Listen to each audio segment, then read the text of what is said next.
Okay, hi. Hello everyone, this is Muskan and welcome back to my very new YouTube channel. I hope you guys are doing absolutely great. So friends, in today's particular video, we'll be starting off with a new topic of the chapter Business Arithmetic. That is financial management. So यार देखो financial management का मतलब होता क्या है? Okay, financial management मतलब जो आपके फंड्स है, जो आपके फाइनेंस है, जो आपके पैसे हैं, उनका प्रॉपर तरीके से मैनेज करना। ओके गाइस, सी इसमें क्या होता है कि पहले आपको प्लान करना पड़ेगा, पूरा आपको डायरेक्ट करना पड़ेगा, आपको कंट्रोल करना पड़ेगा कि आप फंड्स जो है कहाँ से रेस करने वाले हो। ओके, क्या आप डिवेंचर्स के थ्रू रेस करोगे, क्या आप इक्विटी के थ्रू रेस करोगे, क्या आप बैंक लोन के थ्रू रेस करोगे, कैसे आप पैसे को रेस करने वाले हो। ओके, एंड जो आपने पैसा रेस कर लिया है, जो आपने पैसा रेस कर लिया है, उसका प्रॉपर इफेक्टिव आप यूटिलाइज कर रहे हो कि नहीं है, ये भी आपको देखना है। I hope you guys are clear about this. Okay, मतलब आपने पैसा तो रेस कर लिया, ठीक है, लेकिन अब आपको उसको इफेक्टिवली एंड एफिशिएंटली जो है उसको यूटिलाइज करना है, उसको यूज करना है, और ऐसा यूज करना है ना कि मतलब कम कॉस्ट में उसका मैक्सिमम आउटपुट निकाल सको। Are you guys with me? Yes और no boys and girls? Yes, चलो देखते हैं फाइनेंशियल मैनेजमेंट। ओके, ये आप बहुत इंपॉर्टेंट डेफिनेशन है यार। अगर आपको ऑब्जेक्टिव भी पूछेगा फाइनेंशियल मैनेजमेंट का, तो भी जो है आपको इसका जो इंट्रोडक्शन है, ये तो 3 लाइन्स में दिया हुआ है, वो आपको मेंशन करके ही आना है, ठीक है। चाहे आपको प्रोसेस पूछे या ऑब्जेक्टिव पूछे, आपको स्टार्टिंग में एक इंट्रो तो देना ही है। तो फाइनेंशियल मैनेजमेंट का ये जो आपका डेफिनेशन है, उसको आप अच्छे से याद कर लीजिएगा प्लीज। ओके, चलो। Financial management means planning, organising, directing. क्या मैंने बोला? Planning, organizing, directing, okay, and controlling the financial activities such as procurement and utilization of funds of the enterprise। कहां से आप प्रोक्योर करोगे, मतलब कहां से आप रेज करोगे, लाओगे, एंड उसको यूटिलाइज आप कैसे करोगे, आपको जो है इसके बारे में पूरा प्लान आउट करना है, उसका पूरा कंट्रोल करना है, डायरेक्ट करना है और ऑर्गेनाइज करना है प्रॉपर तरीके से। Are you guys with me? Yes, boys and girls, sure. It means applying the general management principles to financial resources of the enterprise। ठीक है, आपने पढ़ा भी होगा यार 12th में, बीएसटी में, ये सब। तो आपको जनरल मैनेजमेंट जो प्रिंसिपल्स होते हैं यार, तो उसको भी जो आपको फॉलो करना है, और उसको ध्यान में रखते हुए, उसको अप्लाई करते हुए जो है आपको पूरा काम करना है। Are you guys with me? Yes, चलो। Next is objectives of financial management. Okay, क्या क्या ऑब्जेक्टिव्स है? देखो, सबसे मेन जो ऑब्जेक्टिव है यार, वो है वेल्थ मैक्सिमाइजेशन। वेल्थ मैक्सिमाइजेशन मतलब आपकी संपत्ति बढ़नी चाहिए। किसकी संपत्ति में? किसकी पैसा बढ़ना चाहिए यार? ऑब्वियसली बात है, ओनर्स ऑफ द कंपनी, ठीक है। एंड कंपनी के ओनर्स कौन होते हैं? कंपनी के ओनर्स कौन होते हैं? फटाफट से कमेंट करके बताओ। कर दिया comment? Yes, yes, you are right. अब जो सोच रहे, जो कमेंट किया है वो एकदम सही है, शेयर होल्डर्स, ठीक है। Equity share holder, preference share holder, तो ये सारे लोग जो कौन होते हैं सर? ओनर्स होते हैं कंपनी के। तो इनकी जो वेल्थ है वो मैक्सिमाइज होनी चाहिए, उनका वेल्थ बढ़ना चाहिए, उनकी संपत्ति बढ़नी चाहिए। तो this is the main objective and main motive of financial management. Are you guys with me? ये तो मेन है।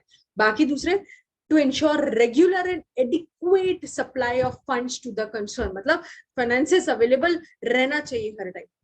ओके, आपको जब भी पैसे की रिक्वायरमेंट हो, कभी भी पैसे की नीड हो, आपके पास उस टाइम पैसा रेडी रहना चाहिए, उस टाइम आपके पास पैसा होना चाहिए, फाइनेंस अवेलेबल होना चाहिए, फंड्स अवेलेबल होना चाहिए। Are you guys? यस। तो इसके बाद to ensure adequate returns to the share holders, ठीक है, मतलब डिविडेंड डिसीजन। ठीक है, हमने क्या देखा था? Financial decision, investment decision, dividend decision, ये 3 डिसीजन होते हैं फाइनेंशियल मैनेजमेंट में। कौन कौन से होते हैं ma'am? Financial decision, investment decisions, and third is your dividend decisions। तो this point is talking about dividend decisions, ठीक है। आपके जो शेयर होल्डर्स है, उनको आपको टाइमली रिटर्न्स देने हैं और प्रॉपर एडिक्वेट रिटर्न्स देने हैं। ये आपको इंश्योर करना है कि आप जो आपकी मतलब जो कंपनी है, वो आपके जो ओनर्स है, मतलब शेयर होल्डर्स है, उनको टाइमली एंड एडिक्वेटली रिटर्न्स दे रही है। Are you guys with me? Then next, third is to ensure optimum utilization of funds। Once the funds are procured, they should be utilized in the maximum possible way at least cost। ठीक है, मतलब आपको क्या ध्यान रखना, हमने यहाँ पे डेफिनेशन में मैंने बताया था, राइट, कि आपको जो है फंड्स को जो है एडिक्वेट और प्रॉपर तरीके से यूज करना है, ऑप्टिमम उनका यूटिलाइजेशन करना। ऑप्टिमम यूटिलाइजेशन मतलब आपने फंड्स को एक बार रेज कर लिया, फंड्स को एक बार प्रोक्योर कर लिया, राइट, अब उनको आपको बेस्ट पॉसिबल वे में आपको यूज करना है। Are you guys with me? Yes. Next is process of financial management. Okay, process of financial management का देखो कितना प्रोसेस है, टोटल टोटल आपके पास 3 प्रोसेस है। ये क्वेश्चन इंपॉर्टेंट है, प्लीज अच्छे से कर लीजिएगा। ओके चलो, क्या बोलता है ये कि there are 3 elements to the process of financial management. Okay, ये क्वेश्चन आपका केस स्टडी के बेस में भी आपको पूछ सकते हैं एग्जामिनर्स। ओके चलो, पहला है sir financial planning, financial planning. Second is आपका financial control, financial control. And third is your financial decision making, financial decision making. Okay देखो मेरे साथ साथ आप रिपीट करो यार फटाफट, ठीक है। पहला क्या हुआ आपका फाइनेंशियल प्लानिंग, पहला क्या है, थोड़ा जोर से बोलो।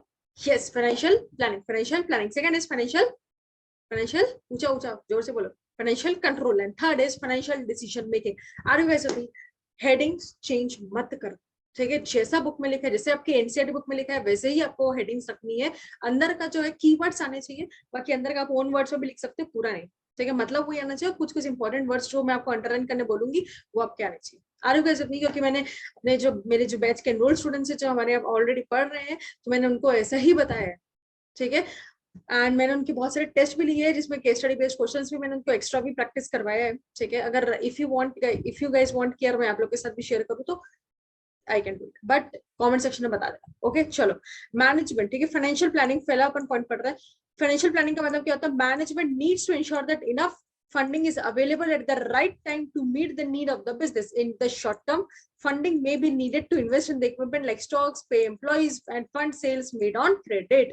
ठीक है, क्या बोल रहा है सर ये कि आपके पास जो है आपको प्लान करके चलना है, ऐसा प्लान करना है कि यार आपके पास राइट टाइम में फंड्स अवेलेबल हो, ठीक है। सही समय पर आपके पास फंड्स अवेलेबल हो, आपके पास फाइनेंस जो है वो अवेलेबल हो।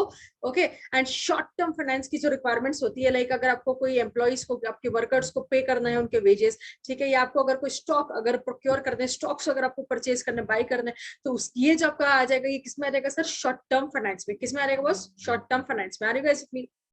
तो शॉर्ट टर्म जो फंड्स होते हैं ऐसे सोर्स से आएंगे जिनके जल्दी हम पे ऑफ कर सके। ओके तो मैंने क्या बोला कि राइट टाइम पे राइट अमाउंट ऑफ फंड्स जो आपके पास अवेलेबल होने चाहिए, राइट टाइम में राइट अमाउंट ऑफ फंड्स हमारे पास अवेलेबल होने चाहिए। Okay and short term finance की जो रिक्वायरमेंट्स होती है, जैसे अगर आपको स्टॉक लेना है या आपको एम्प्लॉइज को वेजेस पे ऑफ करना है, ठीक है, ये सारी चीज के लिए जो आपको शॉर्ट टर्म फंड्स की रिक्वायरमेंट रहेगी। एंड शॉर्ट टर्म सोर्सेस मतलब शॉर्ट टर्म जो आपके फंड्स है वो ऐसे सोर्सेस से आपको आएंगे जिनके आप जल्दी पे ऑफ कर सकते हो। Are you guys with me? And जो medium and long term funds रहेंगे वो फंडिंग में भी required for significant additions to the productive capacity of the business और टू मेक द एक्विजिशंस। अगर मर्जर्स एंड एक्विजिशंस कर रहे हो तो इसके लिए जो है आप मीडियम या लॉन्ग टर्म फंड्स का यूज करने वाले हो, और उसके लिए जो है आपको medium and long term funds की रिक्वायरमेंट रहेगी। Are you guys with me? Yes चलो, next is financial control. Ma'am financial planning देख लिया, फाइनेंशियल कंट्रोल क्या होता है फटाफट से बताओ। देखो फाइनेंशियल कंट्रोल, इसमें जो है आपके 3 क्वेश्चंस आते हैं, ठीक है। लाइक फाइनेंशियल कंट्रोल कौन कौन से 3 क्वेश्चंस एड्रेस करता है? कौन कौन से 3 क्वेश्चंस एड्रेस करता है? पहला, are the assets being used efficiently? Efficiently मतलब जिस ऑब्जेक्टिव के लिए, मैंने क्या बोला, जिस ऑब्जेक्टिव के लिए आप फंड्स रेज कर रहे हो, फंड्स ले रहे हो, ओके, जिस ऑब्जेक्टिव के लिए आप अपना फंड्स को यूज किया है, तो वो ऑब्जेक्टिव आपका अचीव हो रहा है कि नहीं हो रहा? एंड हो रहा है तो लीस्ट कॉस्ट में हो रहा है कि नहीं हो रहा? अरे वैसे इतनी मतलब जिस ऑब्जेक्टिव के लिए आपने फंड्स रेज किया है वो ऑब्जेक्टिव आपका अचीव हो रहा है कि नहीं, ठीक है। एंड हो भी रहा है तो लीस्ट कॉस्ट में हो रहा है, कम कॉस्ट में। ओके नेक्स्ट आपका क्वेश्चन पूछता है, वो बोलता है यार कि एसेट सिक्योर है कि नहीं, मतलब फंड्स चोरी वोरी तो नहीं होंगे ना, कुछ चोर वोर तो नहीं लेगा ना, ठीक है, तो फंड्स चोरी नहीं होना चाहिए, ठीक है, एसेट सिक्योर होने चाहिए। एंड थर्ड जो बोलता है यार, does the management act in the best interest of the shareholders and in accordance with the business rules? ठीक है, मतलब शेयर होल्डर के हित में, शेयर होल्डर्स के बेनिफिट के लिए, उनके इंटरेस्ट के लिए, उनके एडवांटेज के लिए क्या मैनेजमेंट एक्ट कर रही है कि नहीं, कर रही है कि नहीं, ठीक है। एंड कर भी रही है तो क्या वो बिजनेस रूल्स को फॉलो कर रही है कि आरे कैसे नहीं? तो 3 क्वेश्चन फटाफट से बता दो कि आपके जो एसेट्स है वो आप यूज सही से कर रहे हो कि नहीं, ठीक है। आर दी एसेट्स जो आप यूज कर रहे हो, ठीक है, वो एफिशिएंटली आप यूज कर रहे हो कि नहीं। ओके फिर आपकी जो बिजनेस की जो एसेट्स है वो सिक्योर है कि नहीं। एंड आप अपने जो शेयर होल्डर्स है, जो ओनर्स है कंपनी के, उनके इंटरेस्ट के लिए, उनके बेस्ट इंटरेस्ट के लिए आप एक्ट कर रहे हो कि नहीं, and according to business rules आप कर रहे हो कि नहीं। ओके गाइस चलो, third is and last is financial decision making, ठीक है। The key aspect of financial decision making related to investment, financing and dividends are, मैंने आपको स्टार्टिंग में बताया था कि तीन डिसीजंस होते हैं, ठीक है। पहला होता है आपका इन्वेस्टमेंट डिसीजन, सेकंड होता है आपका फाइनेंसिंग डिसीजन, थर्ड होगा आपका dividend decision. Are you guys? चलो, पहला, investment must be financed in some way, okay, however there are always financing alternative that can be considered. For example, it is possible to raise the finance from selling the new shares, borrowing from the banks or taking credit from the suppliers, ठीक है। मैंने आपको पहले बताया था, अगर आपको finance raise करना है तो यार आप डिबेंचर्स के थ्रू कर सकते हो, या आप इक्विटी रेज करके कर सकते हो, ओके, या आपने कुछ शेयर्स सेल करना, वही मतलब इक्विटी, ठीक है, या तो बैंक लोन कर ले सकते हो आप, ओके, या तो आपने सप्लायर से कुछ थोड़े टाइम के लिए क्रेडिट ले सकते हो, ओके।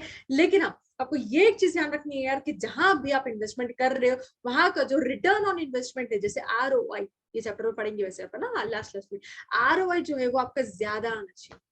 ROI जितनी आपका जो रिटर्न ऑन इन्वेस्टमेंट है वो हाई होना चाहिए। अब जहां भी इन्वेस्टमेंट कर रहे हो, ठीक है, उनका ROI, रिटर्न ऑन इन्वेस्टमेंट, ज्यादा आना चाहिए। ROI जितनी। Next is the key financing decisions is whether profits earned by the company should by the business should be retained rather than distributed to the shareholders via dividend। क्या बोल रही है कि जो आपका जो इंपॉर्टेंट है की डिसीजन, फाइनेंसिंग डिसीजन होता है, ये क्या हो रहा है कि यार जो भी आप प्रॉफिट्स अर्न कर रहे हो बिजनेस में, उसको आप रिटेन करो, उसको आप खुद के पास रखो, रादर देन कि आप डिस्ट्रीब्यूट कर दो शेयर होल्डर को, ठीक है। लाइक सपोज फॉर एग्जाम्पल यार, अगर आपको एग्जाम्पल आपके बर्थडे में, ठीक है, आपके बर्थडे में आपके रिलेटिव्स लोगों ने जो है वो चाचा, बुआ, फूफा जी, सब लोगों ने जो है आपको कुछ पैसा दिया, ठीक है। लेट सपोज आपके पास वो पैसे से 20,000 रुपीज हो गए, ठीक है। कल आपको बर्थडे आया, 20,000 रुपए आपको मिल गए। ये क्या बोल रहा है कि पूरा का पूरा रिटेन कर लो, मतलब आपके पास जो पिगी बैंक है, ठीक है, वो पिगी बैंक में पूरा का पूरा 20,000 रुपए रख दो, उसको सेव करके रखो, उसको रिटेन करके रखो, ठीक है। और आपको क्या नहीं करना है, उड़ाना नहीं। ये क्या बोल रहा है कि बिजनेस में आपको रिटेन करके चलना है, distribute rather than distributed to the share holders via dividend. मतलब आपको बिजनेस में रिटेन करना है और आपको शेयर होल्डर्स जो आपके है, ओनर्स जो है, उनको डिविडेंड पे ऑफ या डिस्ट्रीब्यूट नहीं करना है, ठीक है। जैसे आपके पास वो पैसा आया 20,000 रुपीज, तो वो आप गुल्लक में रख रहे हो, वो आप सेव करके रख रहे हो, अपने पास रिटेन करके रख रहे हो, अपने पास बचा के रख रहे हो, और आप जो है उसको स्पेंड नहीं कर रहे हो, उसको खर्चा नहीं कर रहे, उड़ा नहीं रहे हो आप उसको, ठीक है, पूरा अपने पास रख रहे हो, मतलब रिटेन करके रख रहे हो। Are you guys with me? कोई भी डाउट है कमेंट सेक्शन डाउट पूछना, okay. Third is if the dividends are too high, ज्यादा आप डिविडेंड पे ऑफ कर रहे हो, the business may be starved of funding to reinvest in growing revenues and profit further. मतलब अगर आप 10 रुपए आपको पे ऑफ करने थे, मतलब 10 रुपए का आपको खर्चा करना था, आपने 20 रुपए खर्चा कर दिया, आपने ज्यादा पैसे उड़ा दिए, आपके पास अब कम पैसे बचे, अब कम पैसे बचे तो आप कहाँ पे इन्वेस्ट करोगे यार, कहाँ पे आप इन्वेस्टमेंट करोगे, राइट गाइस। तो आपको ज्यादा अगर आपने डिविडेंड पे कर दिया है, ऑब्वियसली बात है, ज्यादा डिविडेंड पे ऑफ करोगे तो बिजनेस के पास पैसा कम रहेगा, पैसा कम रहेगा तो वो ज्यादा जो इन्वेस्टमेंट हो गया या ग्रोइंग रेवेन्यूज में आप अगर री इन्वेस्ट करना है आपको प्रॉफिट्स में, ठीक है, तो वो आप नहीं कर सकते। क्यों? क्योंकि आपने ज्यादा पैसा किसमें स्पेंड कर दिया है सर? डिविडेंड पे ऑफ करने में, डिविडेंड देने में, डिस्ट्रीब्यूट करने में। Are you guys with me?